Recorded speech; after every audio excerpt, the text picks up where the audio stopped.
Hello, everyone. This is the end of the first day of the Grand Multi-Literacy event 2025, and what a start. I feel really privileged to have had the opportunity to learn so much. And I know it's like a marathon for everyone to catch up on every interview where there's so many things happening in our day-to-day lives. So this is why I'm doing this debrief session at the end of each day to give you the highlights and to help you choose which interview you would like to watch first and what to prioritize, etc. So I also do my best to create timestamps on the videos, the interviews that took place, so you can navigate the video quicker and more efficiently. I have already did so for the first two interviews of the day, and I'm going to carry on just after with the two other videos that we had today. So today we started the day with Dr. Roberto Filippi from the UCL Institute of Education. We talked about his research showing how multilingualism could be beneficial to children academically, because we often consider passing on our languages, home languages, to our children of a lesser importance, or at least lesser priority compared to schoolwork. And in this interview, he showed us clear evidence that multilingualism acts more as a boost to academic success than a break. He showed some graphs, so it's very visual, it's very easy to understand to convince anyone who is telling you otherwise. So I definitely recommend you to check it out. And of course, don't be shy of sharing this interview around because it's the kind of mindset shift that we need to spread as wide as possible when it comes to multilingualism. And then we spoke with Jessica Ravello, who created a Brazilian library in London. And I really love her mission, which is making books accessible for everyone. She's talking details about how she does that in this interview, so I invite you to watch it. But we talked about the benefits of having access to books in the home language, a library as a physical space as well, and she has also explained how she sourced her books. She shared quite a few tips. So if you're interested and um, you're in maybe thinking of creating your own library home in the home language, it's definitely a session to watch. And Jessica is also an author of this book, The Secret of the Book Tree. She's giving it away as part of the big giveaway. So if you want a chance to win it, you can enter the big giveaway. You have the links in the description of this video.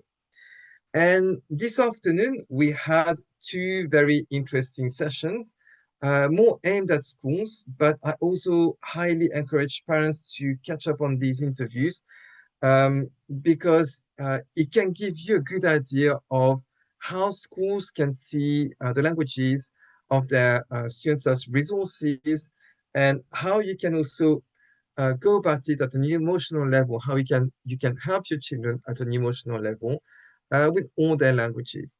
So first we started with Zach Eckert, who talked to us about how the International School of London has reorganized the curriculum so students learn about the same topics in their different languages. So the school language, which is English, their home language, because at the ISL, they provide lessons in their home languages to all their students. Even if there is one student, they manage to find a teacher to teach them in their home language a few hours a week, and also in the foreign language that they are learning.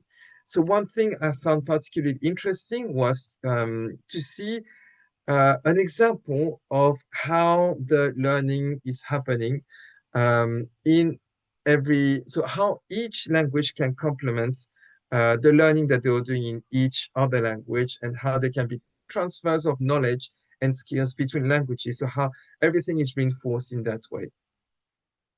And yeah, and then to finish, we had the great pleasure of talking with Dr. Ellen Rose Campbell, who is the co-founder of the Language Friendly School, and Miriam de Oliveira, who is a teacher at the International School of Breda in the Netherlands.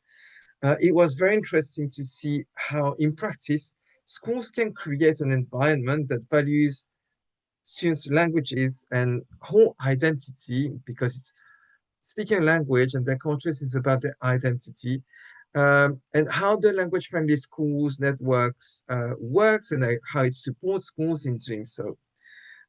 And so one thing I guess I would like to share about this interview, that was the highlight, I guess, for me, was when she explained that when parents come to her school and their child doesn't,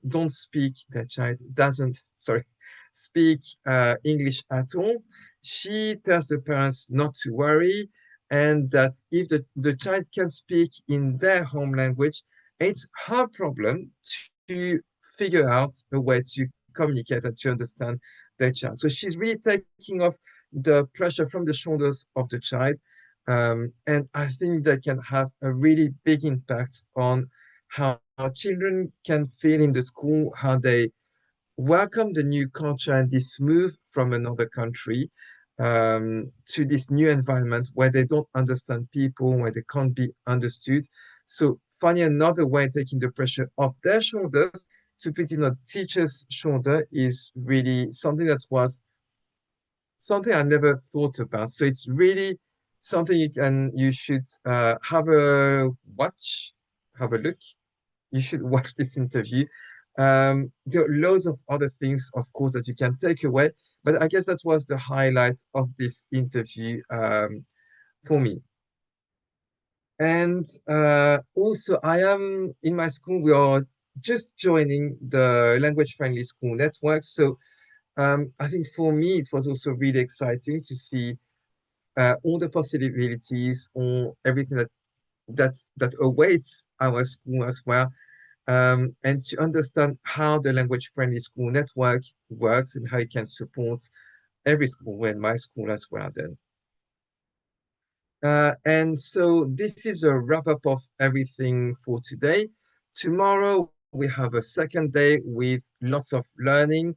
We have 4 interviews. We'll be talking about neurodiversity tomorrow.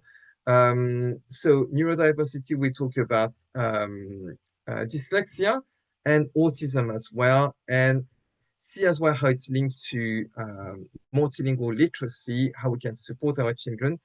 And we have 2 other um, interviews.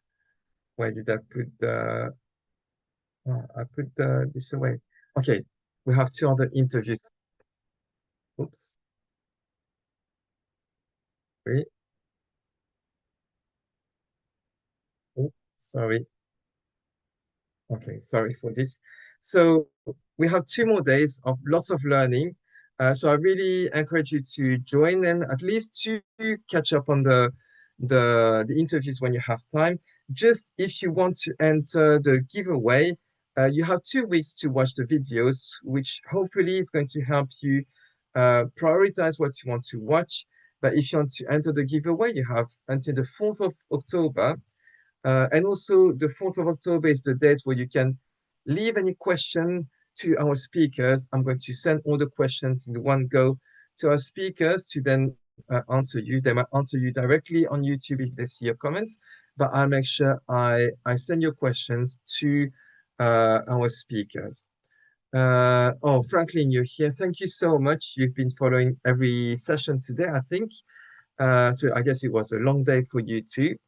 But yeah, it's a real pleasure to organize this and to get all these inspirational speakers on, and to hopefully dismiss some myth about multilingualism, multilingual literacy that are still around us.